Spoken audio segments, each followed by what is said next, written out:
Hi friends, welcome to my channel. Friends, నేను మీకు ఒక రిక్వెస్ట్ ఏంటంటే, జనరల్గా ఆస్ట్రాలజీని ఫాలో అవ్వడం ఒక పద్ధతి అయితే, ఆస్ట్రాలజీ నేచర్తో ముడిపడి మనం ఎలాంటి సంఘటనలను ఎలా ఫేస్ చేయాలి, మన చుట్టూ మనకు కావాల్సిన వస్తువుని కానివ్వండి, ఈవెంట్స్ని కానీ ఎలా ప్రొటెక్ట్ చేసుకోవాలనేది నేను ఎక్కువ జాతకాలు చెప్తూ ఉంటాను.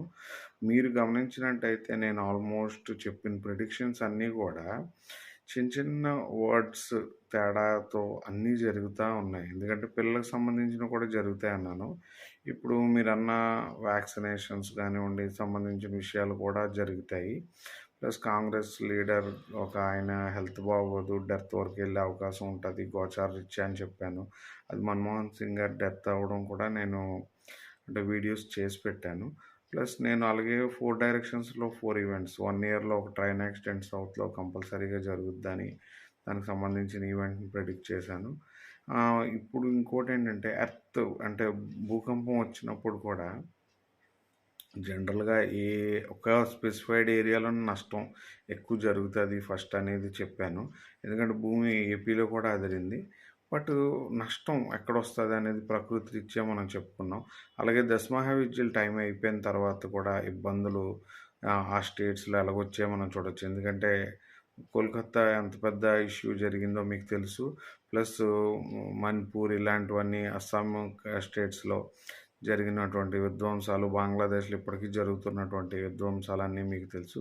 ఫ్రెండ్స్, రాబోయే రోజుల్లో న్యూమరాలజీ, ఆస్ట్రాలజీ ఇవన్నీ మిక్స్ చేసి ఒక సబ్జెక్ట్‌ని ఫాలో అవ్వకపోతే ఇబ్బందులు ఎలాగొస్తాయని చూడొచ్చు. ప్లస్ ఫ్రెండ్స్, నేను ఒక చిన్న రిక్వెస్ట్ ఏంటంటే, మీరు ఎప్పుడైనా నా ప్రిడిక్షన్, నా వీడియోను ఫాలో అయినప్పుడు నేను ఇంతకుముందు చెప్పినవి డేట్స్‌తో చూడండి. ఎందుకంటే నేను చెప్పిన డేట్‌కి, జరిగిన డేట్‌కి అంటే ఎంత గ్యాప్ ఉంది, ఎలాగా చెప్తున్నాను, లేదా నా ప్రీవియస్ అదర్ ఛానల్స్‌లో చెప్పిన ఇంటర్వ్యూస్‌ని కూడా మీరు ఫాలో అవ్వండి. ఎందుకంటే నేను చేసిన రీసెర్చ్‌ని ఒక ఎవిడెన్స్‌తో పాటు నేను మీకు వీడియో ఎవిడెన్స్‌తో అందిస్తున్నట్లు లెక్క. ఎందుకంటే నేను ఇలాంటి ప్రిడిక్షనే అంటే పాలిటిక్స్‌లోకి వేణుస్వామి గారు వచ్చే అవకాశం ఉంటుందని కూడా చెప్పాను.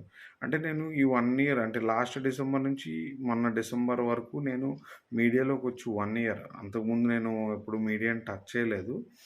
బట్ 1 ఇయర్ టచ్ చేశాను. ఈ 1 ఇయర్ కూడా నేను రీసెర్చ్ మాత్రమే చెప్పాను. ఆ రీసెర్చ్ అందరికీ అర్థం అవ్వాలని. Thank you. మీరు నా ఫర్దర్ వీడియోస్ డేట్స్ చూడండి. ఈవెంట్స్‌కి, డేట్స్‌కి. ఎందుకంటే అన్ని వీడియోస్‌లా చూసి వదిలేయవద్దు. Thank you. ఖచ్చితంగా ఫాలో అవుతారని ఆశిస్తున్నాను. ప్లస్ మీరు ఫాలో అవ్వాలి. ఎందుకంటే ఇది మన ఇండియన్ సబ్జెక్టు. మన ఇండియాని చాలా ఎక్స్పాండ్ చేయాలంటే మన విద్యల్ని మోడరేట్‌గా కలిపి ముందుకు తీసుకెళ్లాల్సిన